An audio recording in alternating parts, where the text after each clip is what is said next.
Assalamualaikum warahmatullahi wabarakatuh. Sahabat kalian, kita udah ngerasakan nikmatnya, indahnya, luar biasa deh. Nggak bisa diungkap dengan kata-kata yang namanya Ramadan itu ya. Betul-betul. Sampai kata Rasulullah, kalau kita girang aja, man fariha bidukhuli Ramadan, haramallahu jasadu ala niron. Kalau kita girang aja dengan bulan suci Ramadan, maka Allah insya Allah ya, kalau kita tulus, ikhlas, girangnya itu buat ibadah, itu Allah akan membebaskan dari kita, diharamkan untuk terjilat dalam api neraka. Luar biasa kan? Nah, jadi apa ya yang saya mau cerita tentang keutamaan Ramadan mumpung baru hari begini. Dalam sebuah kitab ya, kalau saya nggak salah, minta maaf kalau salah, udah lama kitabnya dibacain sama guru. Itu kitab Duratun Nasihin, diceritakan ada seorang Yahudi ini kan yang kerok, tetapi ini terjadi pada zaman pasca Rasulullah ya, pasca sahabat juga, jadi zaman para tabi'in. Tabi'in itu siapa? Tabi'in itu orang yang berjumpa dengan sahabat ya, tapi dia nggak sempat jumpa dengan Rasul. Kalau sempat jumpa dengan Rasul dan beriman namanya sahabat ya. Nah, tabi'in ini memimpikan si Yahudi itu kok masuk surga gitu loh. Dan mimpi itu terkonfirmasi oleh beberapa ulama-ulama di zaman yang sama gitu kan. Nah, itu jadi akhirnya kan mereka penasaran gitu, mendatangi rumah si Yahudi tadi kan. Dan ternyata teman-teman, ketika didatengin rumah Yahudi tadi, anaknya tuh bilang, cerita lah begitu.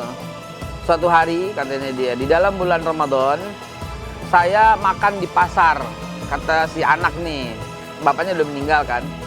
Terus kemudian anak itu diomelin, diseret, dibawa pulang ke rumah, dipukulin sama si Yahudi tadi. Katanya begini, kamu tidak menghormati orang Islam yang sedang berpuasa, kata si Yahudi tadi. Sampai digebukin, dikunciin di kamar. Kalau setiap makan dikunciin di kamar supaya tidak ganggu orang Islam yang lagi puasa. Nah, subhanallah, anak itu bercerita, ketika masuk bulan suci Ramadan, si Yahudi itu sakit dan dia menangis karena dia pengen menyaksikan Ramadan dan dia sangat menghormati bulan Ramadan.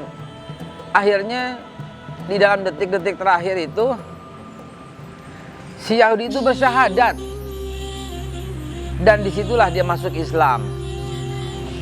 Jadi teman-teman sekalian, saya sedih setiap mendengarkan dan mengisahkan kisah ini.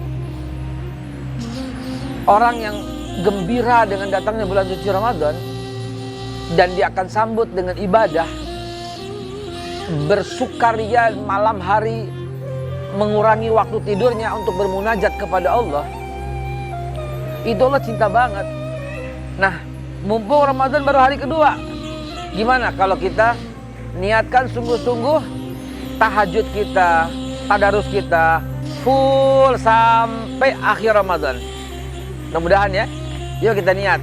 Karena bulan Ramadan akan menciptakan kita menjadi orang yang jujur, menciptakan kita menjadi orang yang ikhlas, menciptakan diri kita menjadi orang yang gemar beribadah, gemar memberi, dan seterusnya. Kalau begitu, kita niatkan, kita gembirakan, kita muliakan kedatangan Ramadan ini. Baru hari kedua, besok dan seterusnya kita akan ketemu terus, insya Allah ya. Saya pakai baju merbot, mau siap-siap sholat tarawih. Assalamualaikum.